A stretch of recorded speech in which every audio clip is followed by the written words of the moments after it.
Next question है, कह रहा a substance x is used in white washing. ठीक है, कोई एक्स सब्सटेंस है जो कि वाइट वॉश में इस्तेमाल किया जाता है, इज ऑब्टेन्ड बाय, लेकिन उस जो एक्स है उसको आप कैसे पा रहे हैं? Obtained by heating limestone. Limestone को जब आप गर्म कर रहे हैं in the absence of air, air के एब्सेंस में आप गर्म कर रहे हैं। तो सबसे पहले स्टार्ट करिए कि लाइमस्टोन को ले लेते हैं सबसे पहले। ठीक है, तो हमारा लाइमस्टोन क्या है?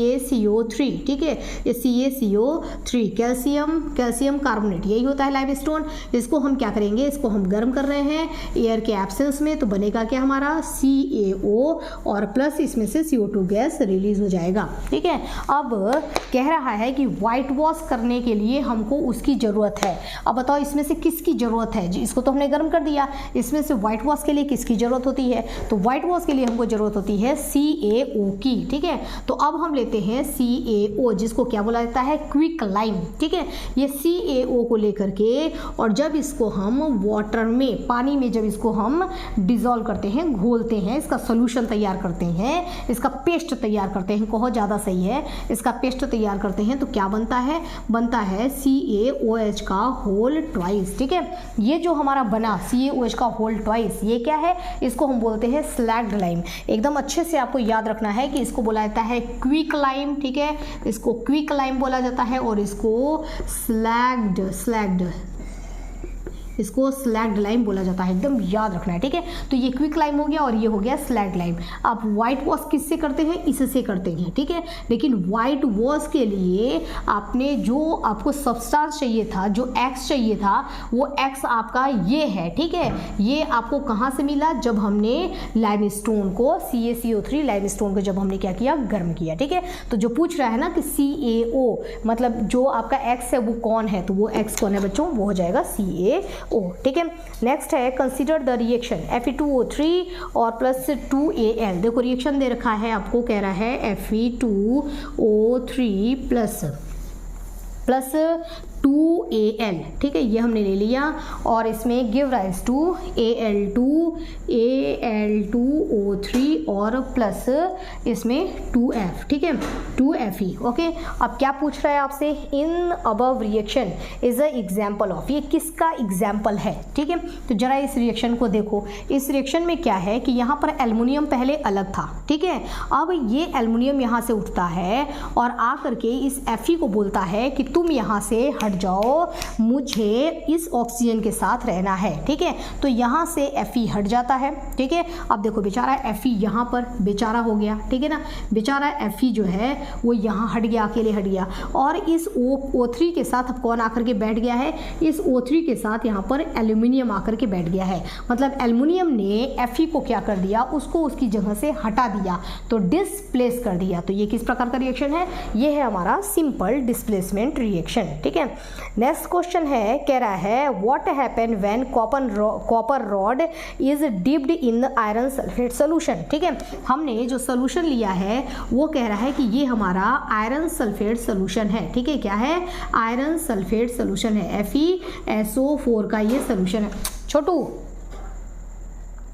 कह रहा है ये हमारा आयरन सल्फेट सोल्यूशन है। इसमें कह रहा है कि आपको कॉपर की रॉड को आपने इसमें डीप कर दिया, तो बताइए कि ये किस प्रकार का रिएक्शन होगा। ठीक है, तो देखो पहला दे रहा है कि ये हमारा क्या था? हाँ, आयरन सल्फेट सोल्यूशन। देखो कह रहा है इसमें बहुत सारे ऑप्शन दिए गए हैं, लेकिन समझना ये है कि ये क्या है हमारा। देखो पहले समझा दूं, ये क्या है? कॉपर। ठीक है, अब जरा रिएक्टिविटी सीरीज देखो। रिएक्टिविटी सीरीज में ये हमारा FeSO4 था। ठीक है, और ये हमने कॉपर की रॉड इसमें डाली। अब हमारा Cu कहाँ है रिएक्टिविटी सीरीज में? तो हमारा Fe ऊपर होता है और Cu तो नीचे होता है। ठीक है, तो रिएक्टिविटी सीरीज में Fe ज़्यादा ताकतवर है Cu के। अगर Cu यहाँ पर आ भी जाता है, Cu यहाँ FeSO4 से कह रहा है कि तुम यहाँ से हटो और मैं यहाँ पर Fe की जगह पर मैं रहूँगा, कॉपर रहेगा, तो क्या ये पॉसिबल है? नहीं। क्यों?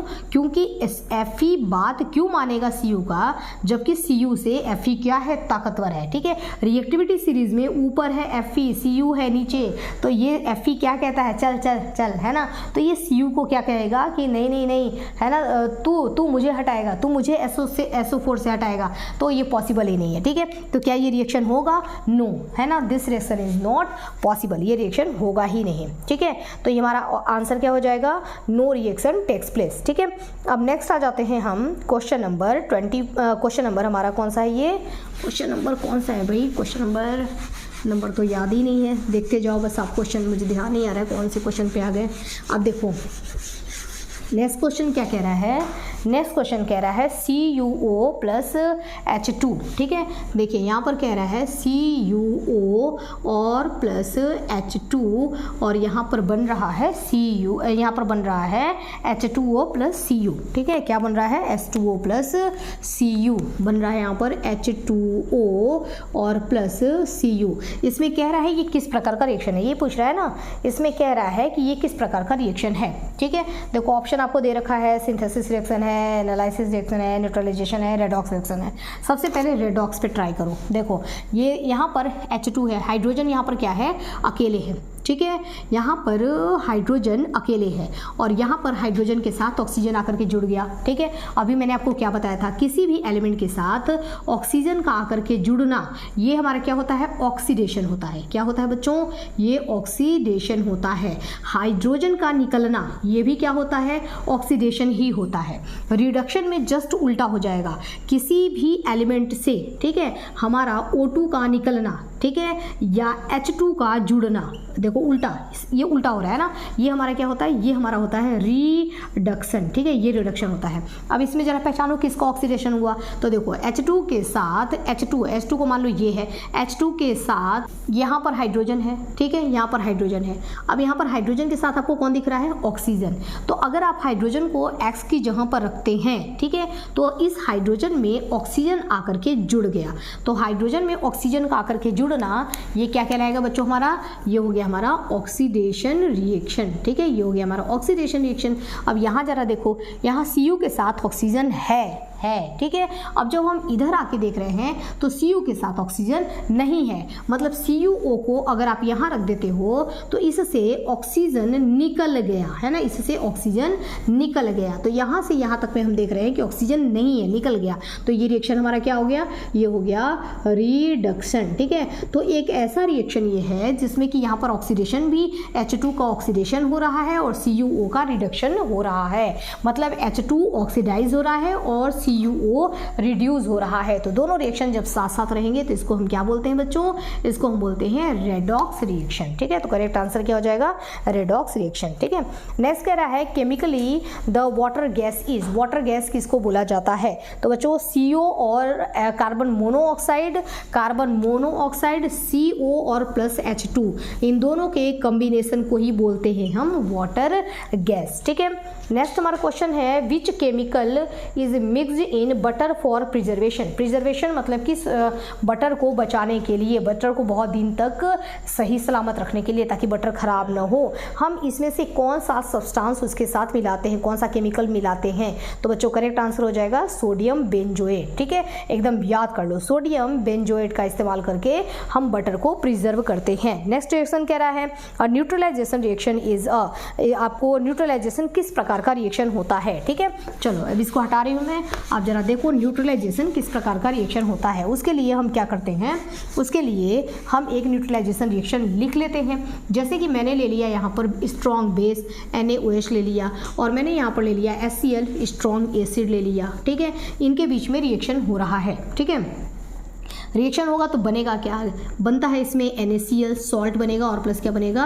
H2O water. अब जरा देखो बच्चों, तो यहाँ पर हो क्या रहा है? यहाँ Cl के साथ, ठीक है, कौन आ गया? सोडियम आ गया, ठीक है। तो सोडियम ने हाइड्रोजन को बोला कि चल तू यहाँ से हट, है ना, मैं यहाँ पर Cl के साथ बैठूंगा। चलो ठीक है भाई, है ना। तो सोडियम आया और इसने हाइड्रोजन को डिस्प्लेस कर दिया। तो पहला यहाँ पर डिस्प्लेस कर दिया गया, हटा दिया गया, ओके।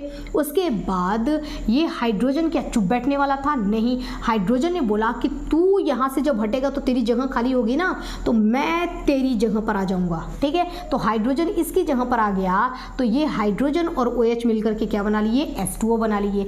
यानी कि इसने अगर इसकी जगह ली तो इसने भी इसकी जगह ली, तो ये क्या होगा? एक ने एक को डिस्प्लेस किया, तो एक तरीके से कहो कि इसने भी इसको डिस्प्लेस कर दिया। ठीक है, दोनों ने दूसरे की जगह ले ली, कोई भी मुंह बनाकर बैठा तो नहीं है, है ना? तो क्या कर लिया उसने? जगह ले लिया। तो ये क्या हो जाएगा हमारा?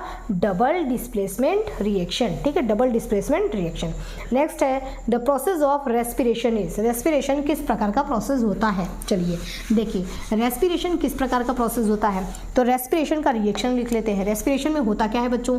C6H12O6। ठीक है, ये हो गया हमारा ग्लूकोज, और ये ले लिया हमने O2। ठीक है, और अब हम क्या करवा रहे हैं? रेस्पिरेशन करवा रहे हैं। तो यहाँ पर प्रोडक्ट क्या बनता है हमारा? प्रोडक्ट हमारा बनेगा CO2 प्लस H2O और प्लस लॉट्स ऑफ एनर्जी। ठीक है, यहाँ पर इसके साथ साथ क्या बनता है? ATP की बहुत सारी एनर्जी बनती है। ये किस प्रकार का रिएक्शन हुआ? तो यहाँ पर देखो, यहाँ पर ये इसके साथ ऑक्सीजन के साथ ऑक्सीजन के प्रेजेंस में हो रहा है, तो ऑक्सीजन इसमें आकर के जुड़ रहा है। ठीक है, ऑक्सीजन ऐड हो रहा है। ठीक है, तो ऑक्सीजन के प्रेजेंस में हो रहा है, तो इसको आप क्या बोलेंगे? ऑक्सीजन का जुड़ना, मतलब ऑक्सीडेशन। ठीक है, हम बोलते हैं इसको रेस्पिरेशन को दूसरा ये भी बोला जाता है कि ऑक्सीडेशन ऑफ ग्लूकोज, ग्लूकोज का ऑक्सीडेशन होना। ठीक है, और यही अगर बाहर में प्रोसेस होता है तो इसको हम बोलते हैं बर्निंग, है ना, कि जल रहा है। लेकिन यहाँ पर जलने में धुआं नहीं निकल रहा है, ये बन रहा है ATP बन रहा है, हीट नहीं बन रहा है, मतलब ATP की एनर्जी बन रही है। तो ये क्या हो जाएगा हमारा? ऑक्सीडेशन, है ना। रेस्पिरेशन का वैसे भी रेस्पिरेशन के डेफिनेशन में ही हम बोलते हैं कि oxidation of glucose is called respiration. तो ये क्या हो रहा है बच्चों? ये हो रहा है यहाँ पर oxidation reaction, that is exothermic. और ये है क्या? एक्सोथर्मिक है। एक्सोथर्मिक क्यों? क्योंकि जिस रिएक्शन में हीट निकलता है, मतलब हीट मतलब एनर्जी बनती है, एनर्जी हमको दी जाती है, उसको हम क्या बोलते हैं? एनर्जी हमको मिल रही है ना, तो इसलिए ये क्या कहलाएगा? Exothermic reaction. एक्सोथर्मिक रिएक्शन ये कहलाएगा। ठीक है, जिस रिएक्शन को करवाने के लिए हमको हीट देना पड़ता है उसको हम बोलते हैं एंडोथर्मिक रिएक्शन, और जिसमें ऑलरेडी हमको एनर्जी मिल रही है उसको हम क्या बोलते हैं? Exothermic reaction. तो बच्चों ये हो गए हमारे इंपॉर्टेंट क्वेश्चंस डन। ठीक है, मिलेंगे नेक्स्ट वीडियो में। अब हम करेंगे इसमें, ये चैप्टर तो बच्चों हमारा हो गया, हम अब नेक्स्ट चैप्टर के इंपॉर्टेंट क्वेश्चंस करेंगे। इसमें हमने काफ़ी इंपॉर्टेंट क्वेश्चंस कर लिए।